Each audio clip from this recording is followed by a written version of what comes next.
Hello, everybody. Welcome to another episode of the Thriving Adoptees podcast. Today, I'm delighted to be joined by Arnie. Arnie from all the way from the States, right?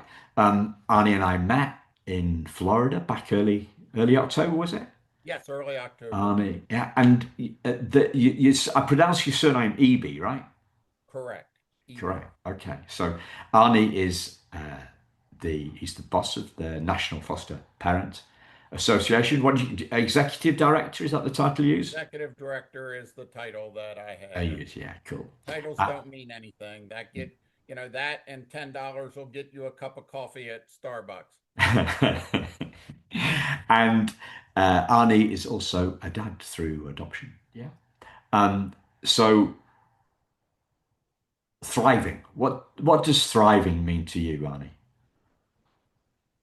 Well, that's an interesting concept, Simon, and you and I had a little bit of time to bat that around while we were in Florida together at the We Are Families Rising conference, and I think that thriving is one of those interesting things. It probably means a little bit different to each person.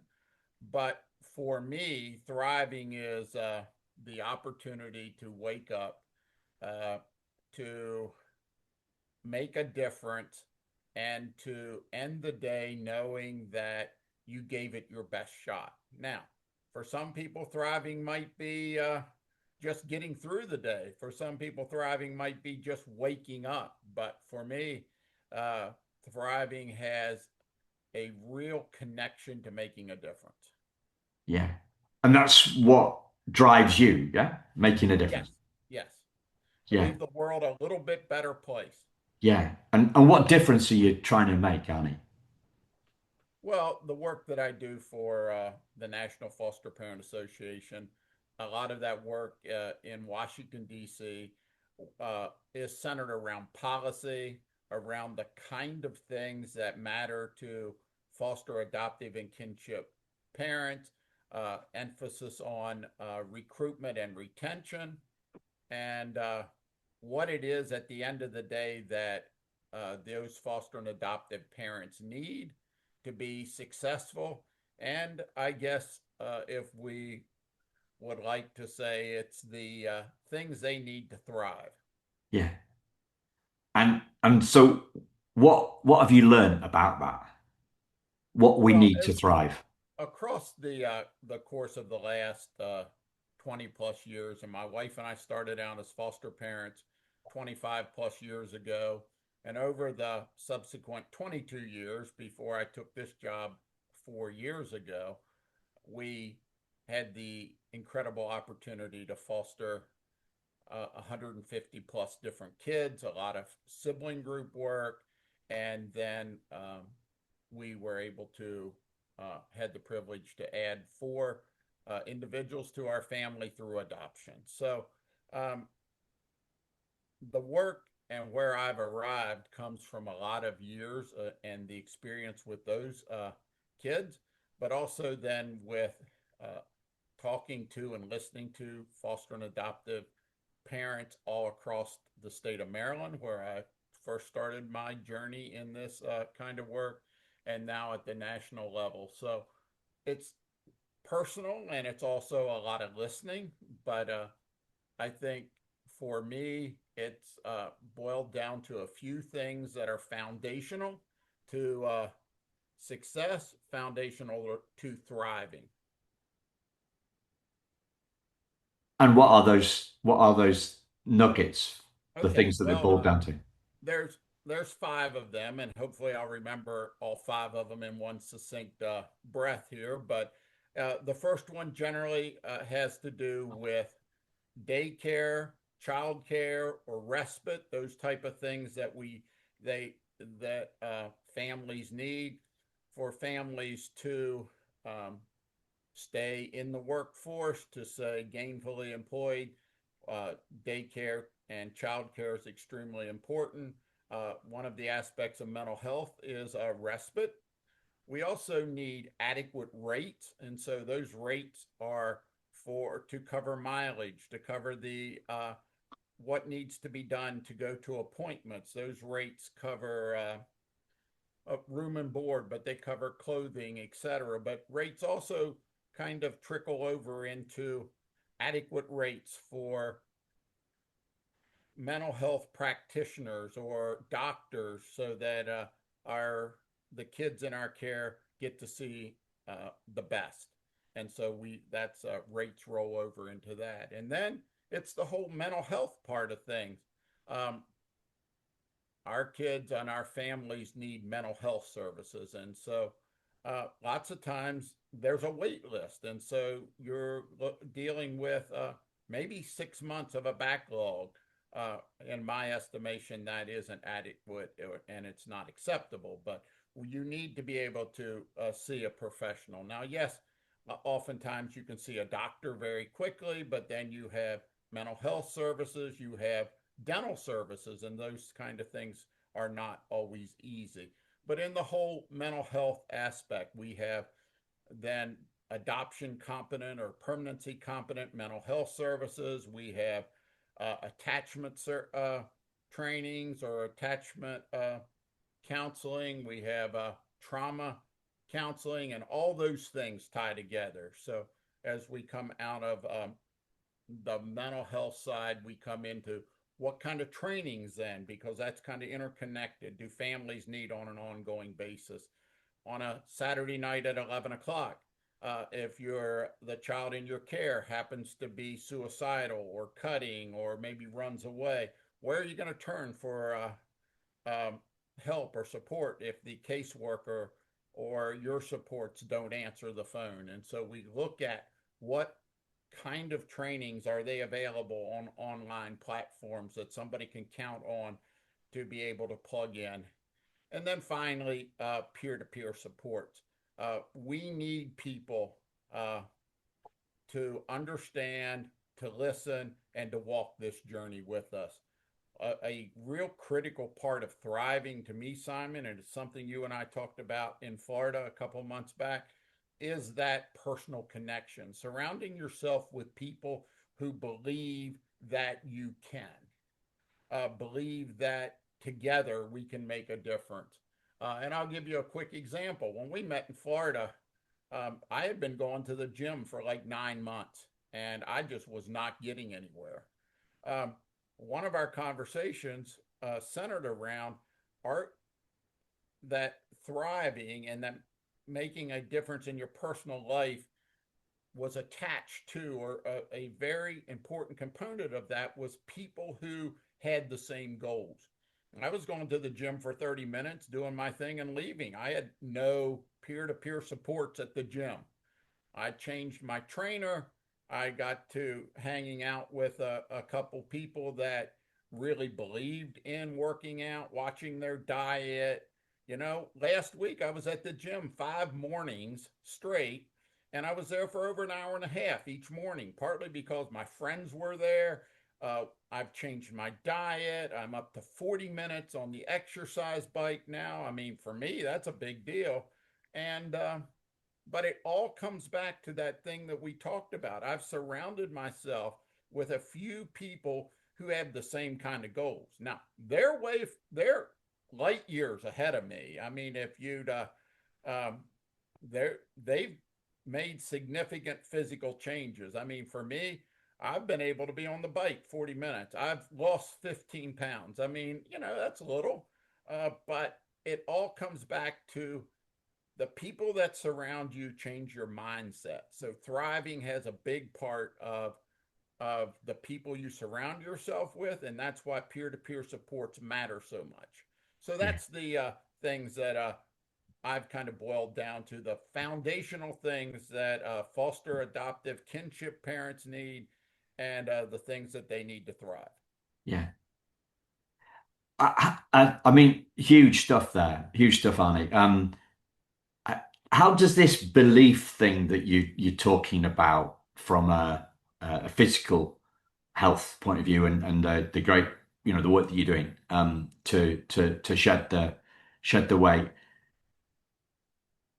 How does belief and the belief that we can thrive, how important is that in the peer-to-peer groups? Well, I think that, I mean, for me personally, and that's the easiest frame of reference, surrounding yourself with people that believe you can. Um, at a certain point, it gets into your head. I make a joke about my physical trainer that he got into my head. But the reality is, he couldn't get there if I didn't allow him to. If I didn't say, this crazy guy who goes to the gym every morning at 4:30 and trains people and is the um, in here in the States, we have Walmarts, and you walk into a Walmart, there's a greeter, and they greet you and say hi. I mean, this guy is kind of the epitome of the greeter at the gym. He talks to people. He probably high fives or fist bumps 50% of all the um, clients there in any given hour. But it's engaging. It makes you believe. Just being around energy, just being around other people who believe that work working hard at the gym, changing your sugar intake, changing other things, um, like drinking more water, that kind of thing, make a difference. And then as you start to see those results, it does get into your brain. Yeah. The parallel that I'm seeing is because I'm an adoptee, not an adoptive parent, so I don't hang around in adoptive parent Facebook groups, right? But I have spent a little bit of time in adoptee Facebook groups, and those people aren't high-fiving one another, right? Unfortunately, no, they are not. Unfortunately, not. There is uh, human nature kind of uh, makes us want to stay in the negative or pity ourselves or to find an excuse, I think. I mean, I found, even though I was going to the gym, I found an incredible amount of excuses not to be there any longer than I was paying to be there. And so I think that, I mean, for me, and it's strictly my viewpoint, that misery does enjoy company. And if we want to be miserable, we're certainly going to find enough people to be miserable or to tell us we're doing it wrong, and and we can stay there. But being somewhere else is a personal choice. You have to decide. I have to decide. And I have to decide to crawl out of bed at 4:50 every morning and head to the gym where there's a whole group of crazy people who are happy to be working out. And that, as foreign as that seemed 4 months ago, it feels really it feels really, really good right now. You Yeah, know, it yeah. does. Good I on was you. there this morning after an hour and a half, and I was hot, I was tired, and somebody I had never talked to came over and gave me a high five, and he said, "I saw some of the work you were doing last week, and the big smile on your face, trying to do some pull-ups, etc." And he said, "Keep at it. That smile is what matters." I had never spoken to that gentleman before. I mean, but I came home pretty stoked, pretty, Yeah, hey, it does make a difference. And so the people who are around you, the people who you have to make the decision to surround yourself with people with the same kind of goals, people who want to make a difference, people who want to thrive, people who want to persevere even when it's tough, to stay through it even when you're not getting the results that somebody else thought or somebody else on social media says should be happening. There it's None of us have the same road, none of us have the same situations, with the exception that we make the decision at some point to surround ourselves with people that will help us either be successful or help us stay where we were or where we felt comfortable. yeah. So how are these transferable to raising adoptive kids? Well, raising adopted kids isn't easy. raising adopted kids. Um, wow, that's a tough one. Our two youngest are 13 and 15, almost 14, and this in 2026 they'll be 14 and 16. And I'm in my 60s, and there are some days I get up and say, um, "What the hell was I thinking?" And edit that out if you can't put that on your show. But anyway, uh, I ask myself that. But through the incredible work that I get to do and the fact that I get to attend conferences, I get to talk to people like you. I have the incredible opportunity to surround myself with people who continually figure out a way to try, that say there is light at the end of the tunnel. Um, Even if it's a train, I'm not going to fear it because uh, I'm going to go towards it. And so we continue to have hope, and we continue to learn, continue to um, dialogue with others the things that worked for them, that didn't work, and we learn and care together. Yeah. So I mean that's the whole essence of the podcast, right? Sharing learnings. That's what I'm trying to do. With every interview that I do, I'm trying to explore with that guest what they've learned and share their learnings with others. So in in those 20 plus years, 25 years, I think you said, Yes. um, what have been your most important, most fundamental learnings about raising adopted kids to thrive? Well, I would say it this way, Simon. We live in a society and a culture that would like to have instant success, would like to have instant results.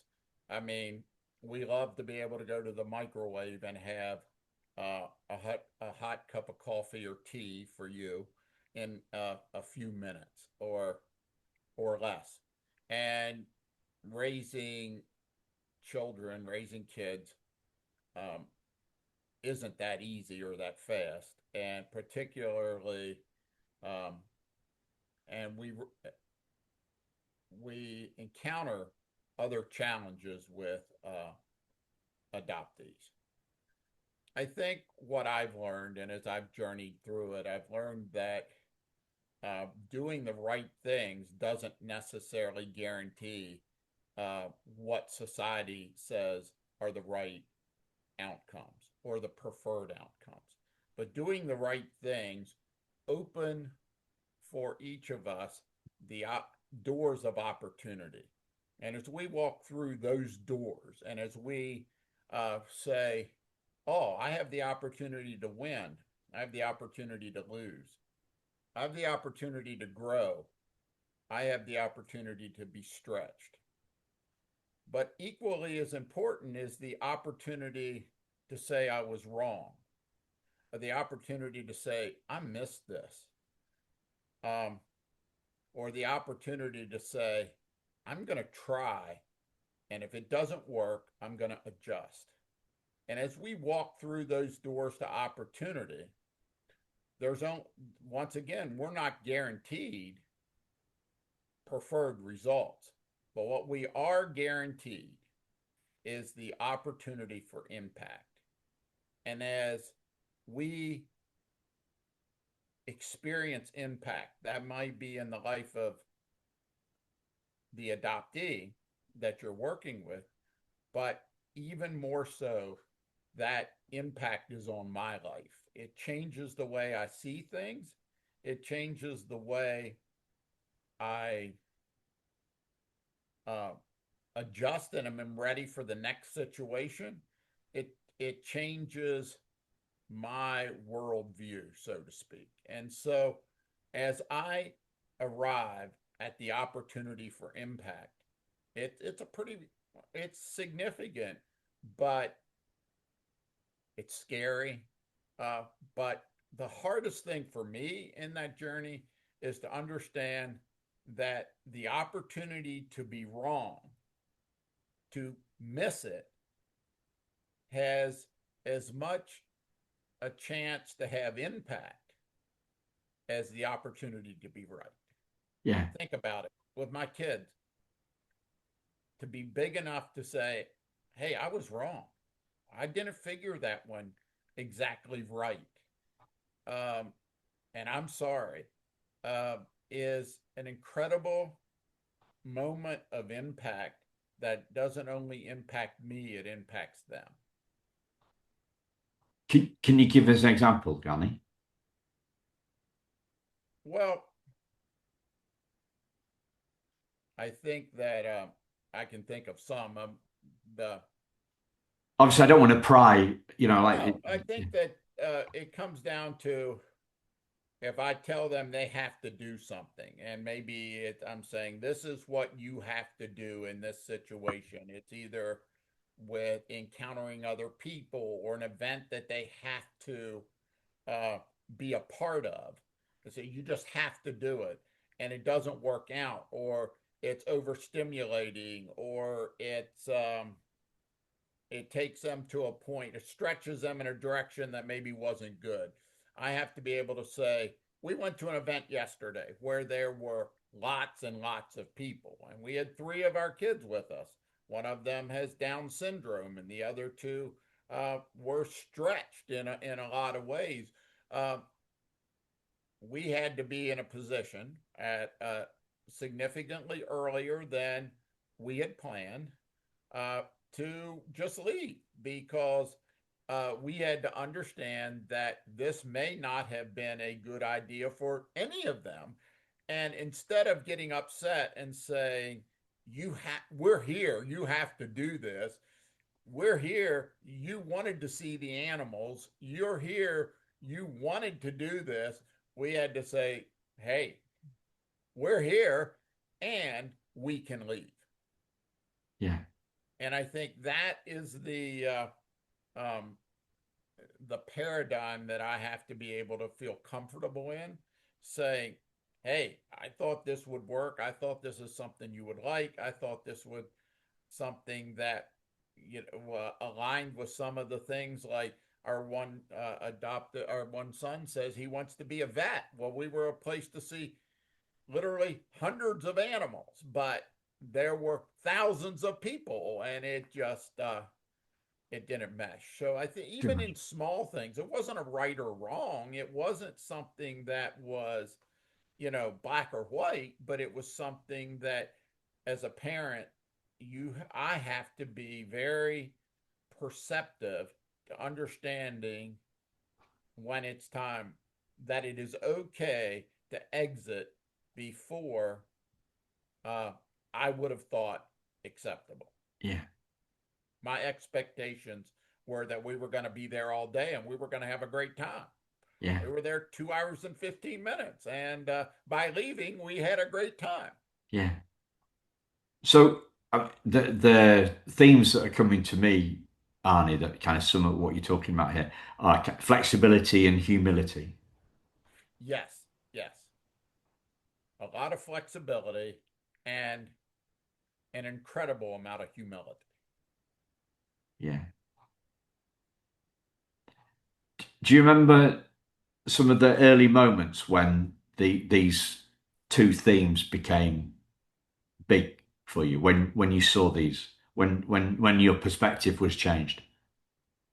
I remember early on, I'll give you two examples. One was when um, our one son was having a really, really bad day at school. And the teacher had called and they had no idea what to do. He was under the table and he was just not responding. So I was the one who was closest to the school. And I got the text from my wife and she said, you need to go get him. So I got to the school and I walked back the hall with the vice principal, and they're telling me, he won't, he just won't get out from under the table. And he was still, when I walked into the room, sitting under the table. I mean, what am I going to do? So I got down and I crawled under the table and I sat there with him. And we sat there a little while. He was not talking. He was just under the table. It was his safe space. And after a little while, I said, why don't you get out from under here? I'll get out from under here and we'll go get some ice cream. Now, that's not something that was in my mind when I was walking back the hall. It wasn't the first thing in my mind when I got under the table with him, but we got his stuff. We headed out of the school and a block or two down the street to the little ice cream store, and I got him a chocolate ice cream cone.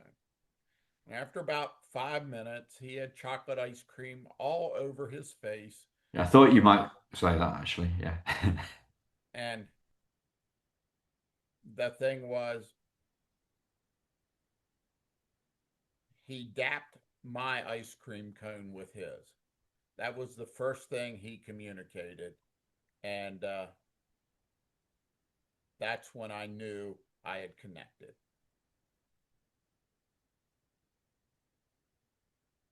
So you were waiting for the connection before the conversation. Is that? I waited for the connection and before there was any kind of conversation. Absolutely. Yeah. So that was one of them. The other one was in a situation where I felt like my two of my kids were really struggling, overstimulated at school. They were stressed out. And I was talking to their counselor, and I said, I really sense that maybe we just ought to take a couple days off.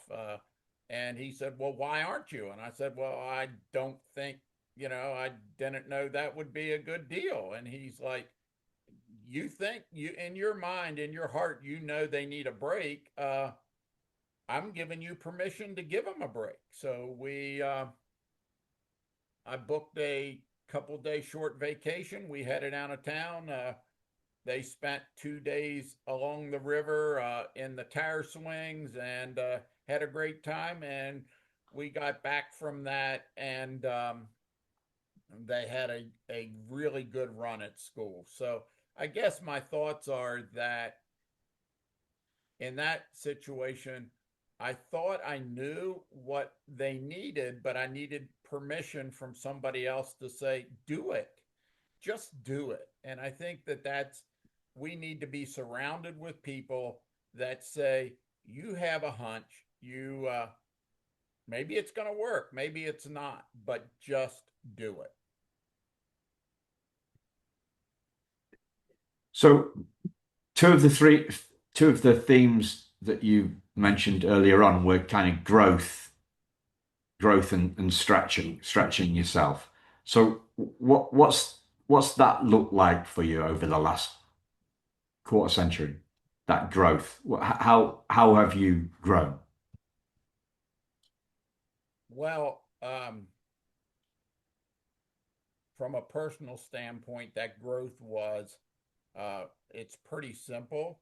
It's that I thought that doing these kind of things, I thought getting involved, I thought interacting with uh, with foster kids or adopted kids or foster parents or adopted parents would somehow, like I said earlier, make the world a better place.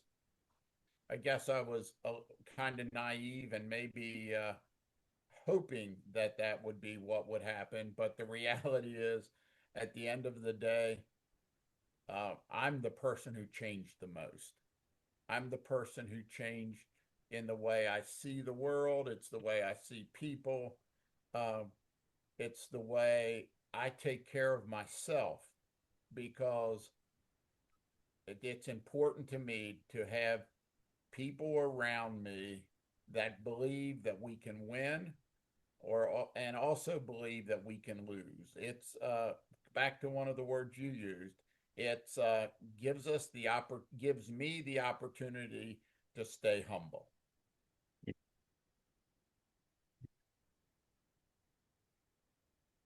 We hear it so much, don't we? Kind of like the self-care thing. Yeah, it's self-care, and but it's also intentional.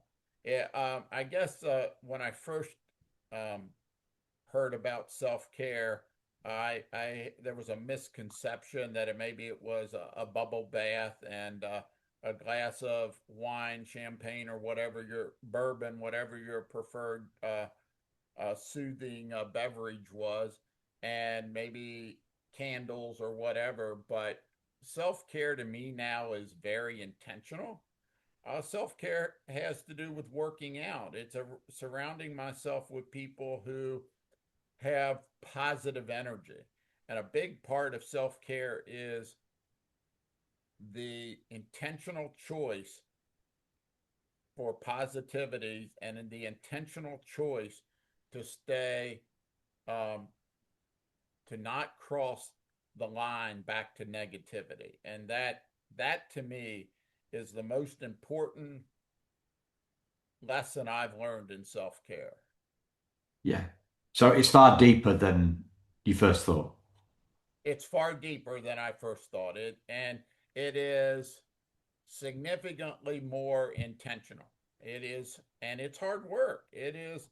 Um, it's an active choice every day to say, if I can't change that, or there's nothing I can do, or nothing positive I can leave to in that situation, I should walk away from it. I don't even need to read it. I don't need to try to understand it.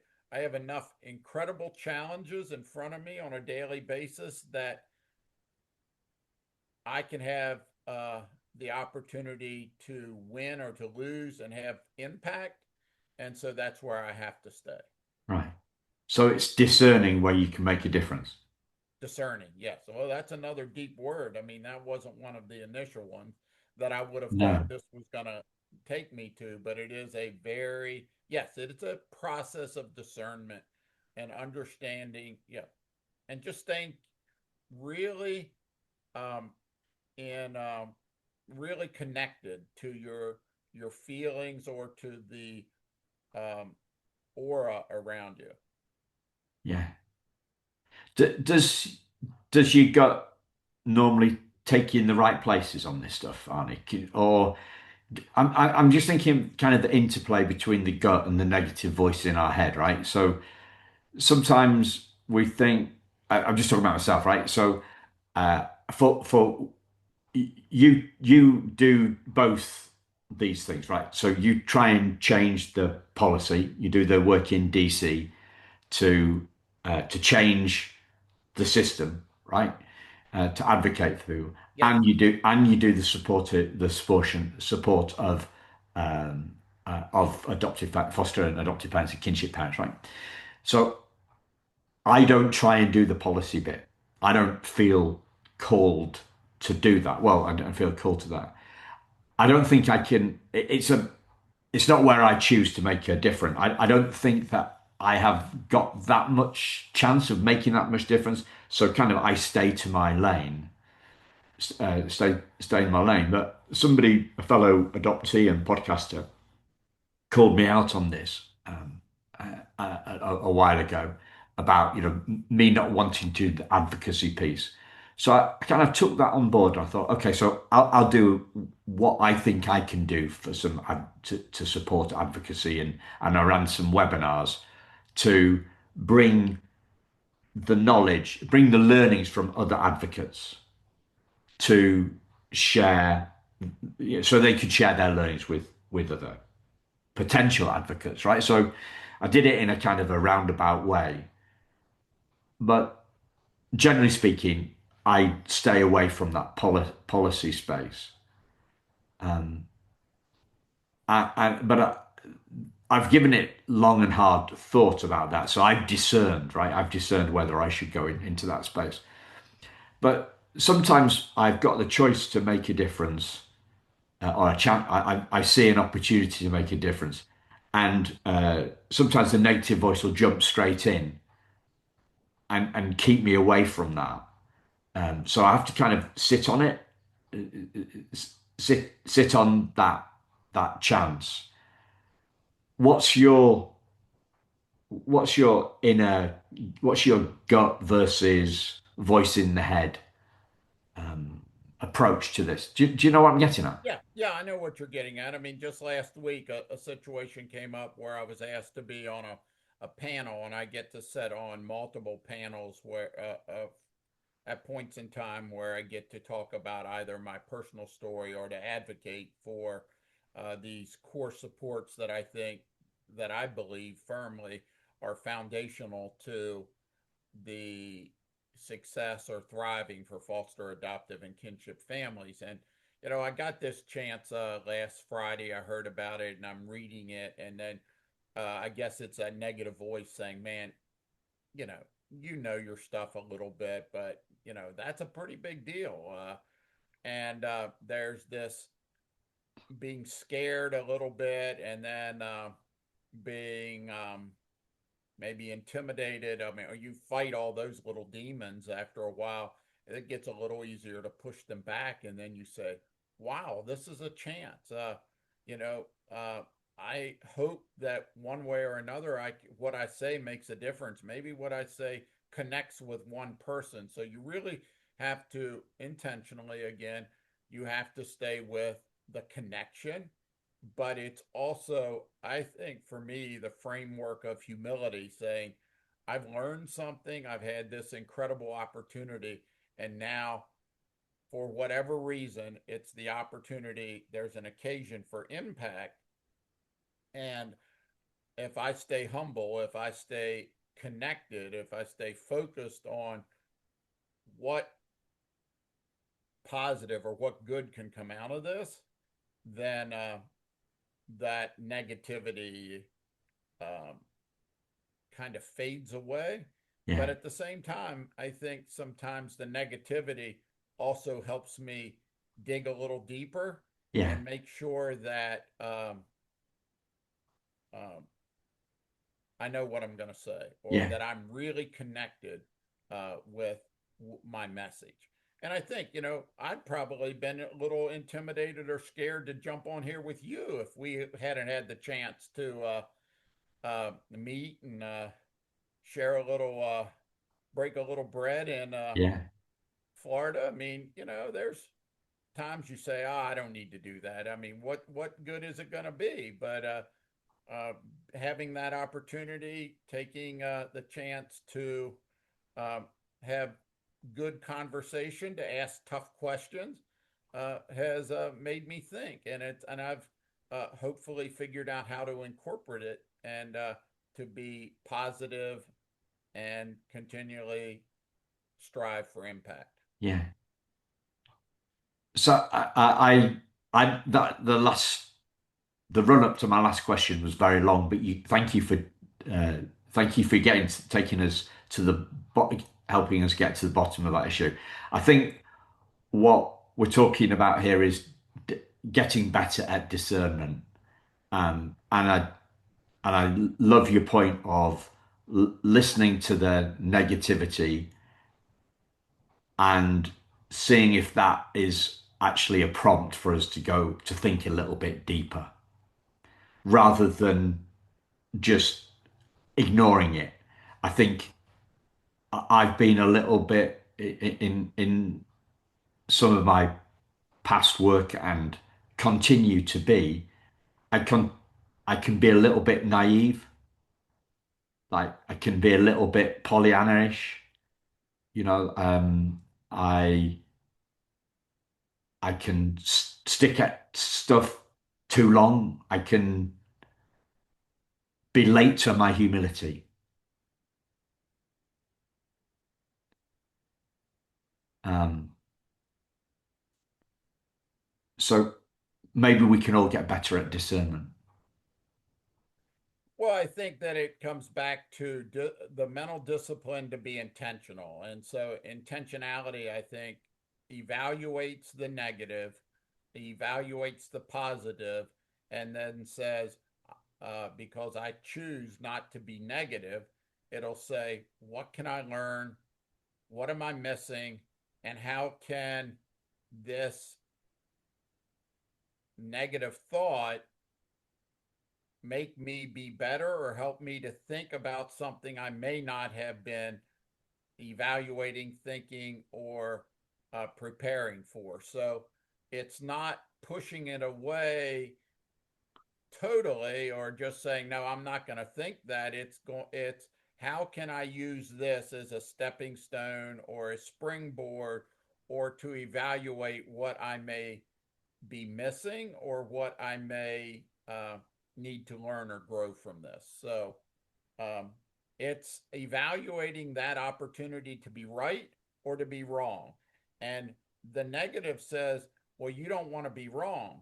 Well, I've learned across the course of the last couple of years that being wrong is doesn't cancel out my impact.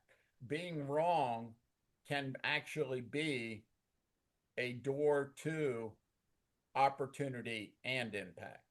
Yeah. So a couple of little things are coming to mind as you say that. Um, I over the weekend I heard somebody's name mentioned on a TV show, an American TV show, and it took me back to a lesson from a guy called Wayne Gretzky. Do you remember that guy? He's a Yes, he is a ice ho- hockey player. ice hockey player, and he said, "I miss 100% of I miss 100% of the shots that I don't take." Yes. So it was about taking more shots to get better, and also the other theme that came to my head was topic really was failing faster,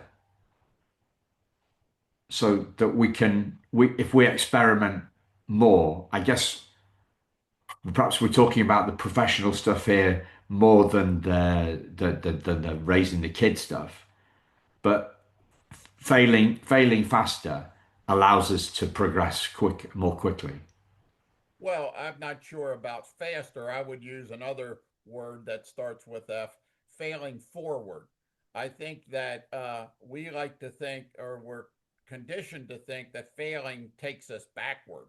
Uh, I think it's a mindset that says, I can fail forward. I can fail forward as easy and as quickly as I can, maybe not, but similarly to um, not failing and moving forward. So I think a mindset for me has been failing can be failing forward, and I choose to do that. Yeah. And that reminds me of feed forward rather than feedback. Yes. So just a little bit of feedback for you, Simon, and my heart sings. But if you give me some feed forward, you know, tell me what I should do better next time, then I'm looking at it.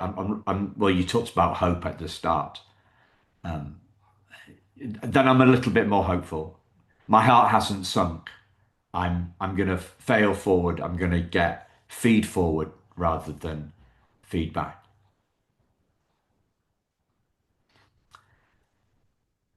So, Arnie, I'd love to ask you what things that if there's anything that you'd like to share that I've not asked you about so far.